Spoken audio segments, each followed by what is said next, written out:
inson immuni tanqisligi virusi deb nomlanadigan kasallik bor.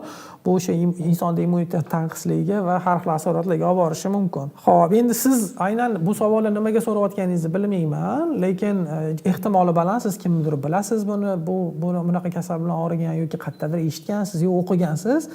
Bizni bitta narsani to'g'ri tushunaylik. Hozir men savolga javob berish boshlashdan oldin siz qanaqa qilib savolga yetib kelganingiz ko'proq menga muhim. Sabab nimaga? Sabab savolga javob berish, savolga to'g'ridan-to'g'ri javob berish o'zi har doim foyda keltirishi yetarli emas. Masalan, qarang, bizni birinchi o'chir AIDS degan kasallikdan ko'p xalq orasida yoki butun O'zbekiston sharoitida anaqa spid bo'lib qopti yoki VICH bo'lib qopti degan qo'rquv bor.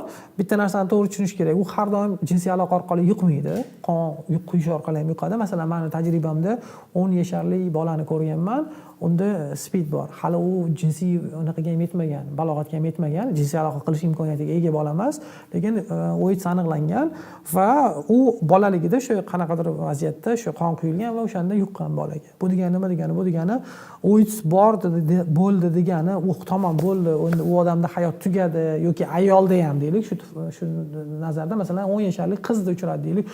Bo'ldi, tamom, endi buni turmushga chiqishi, tamom, buni bola tug'ishi, tamom, bunaqa narsa yo'q nazarda tutinglar. Hozirgi kunda meni o'zimni bemorlarim ichida AIDS bilan og'riydigan va soppa-sog'lom farzandlar bor bemorlarimiz bor. Biza u kasal bilan og'rigan odamni chetga jamiyatdan surib stigmatizovat qilishimiz kerak emas. Nega? Chunki u kasal qanaqa qilib yuqqanini bilmaymiz. U odamga u bolaligida umuman hali o'zini aqli yo'g'ida yuqqan bo'lishi mumkin. Bu birinchisi. Ikkinchisi, AIDS bilan bugungi kundagi tibbiyotda vaksina yo'q. Shuni hozir vaqtida aytib olaylik, vaksina yo'q, lekin yaxshi yangilik nima? Aytaylik, sizga diagnoz qo'yildi ham deylik. Buni albatta mas'ul joylarga borib aytishingiz kerak. Bugungi kundagi tibbiyot bilan, bugungi kundagi dorilar bilan biza AIDS virus yuqtirgan odamni umrini uzunligini oldingidek saqlab qolishimiz mumkin. Bu degani nima degani? Bu degani aynan shu virus tufayli insonning umri uzunligi nima qilmaydi? Kamaymaydi.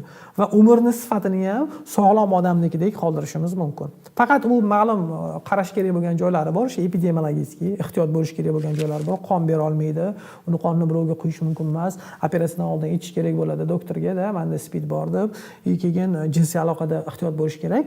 Lekin yana bir marta qaytaraman, bu virus ko'pchilik o'sha biz o'zimizni o'qib, bilib yoki eshitishimiz mumkin bo'lganchalik qo'rqinchli, voqmali virus emas va albatta buni yuqtirmagan yaxshi yoki yuqtirgan odam bo'lsa uni voqmaga tushib, panikaga tushib yoki depressiyaga tushish shart emas.